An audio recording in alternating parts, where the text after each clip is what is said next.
এবার বাব আল মানদেব প্রণালী অবরোধের হুমকি দিল ইরান।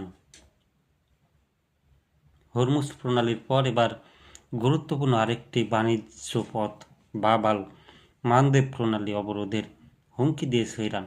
বৃহস্পতিবার ইরানি বার্তা সংস্থা ফার্স নিউজ এক প্রতিবেদনে জানায়, দেশটির ইসলামিক রেভলিউশনারি গার্ড কর্পস এ ধরনের পদক্ষেপের ইঙ্গিত দিয়েছে।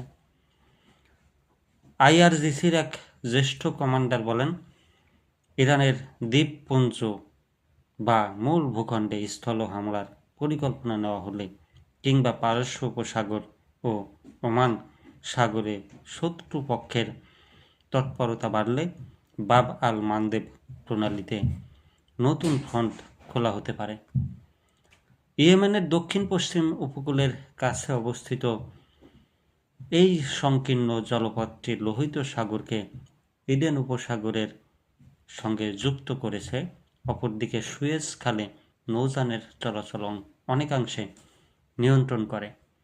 জ্বালানি পণ্যের বৈশ্বিক বাণিজ্য এই প্রণালী খুবই গুরুত্বপূর্ণ। মধ্যপ্রাচ্যের সমুদ্র উপকূলে যেসব তেল খনি আছে সেসব থেকে উৎপাদিত তেলের 12% বাব আল মানদেব দিয়েই পরিবহন করা হয়।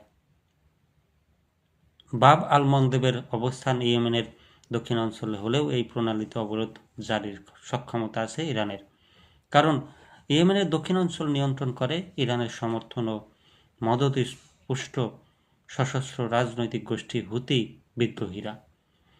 আইআরজিসির ওই কর্মকর্তা ফার্স নিউজকে জানিয়েছেন, ইতিমধ্যে হুতি বিদ্রোহী গোষ্ঠীর সঙ্গে এ ব্যাপারে কথা হয়েছে আইআরজিসির এবং হুতি নেতারা এক্ষেত্রে ইরানকে পূর্ণ সহযোগিতা করার প্রতিশ্রুতি দিয়েছেন।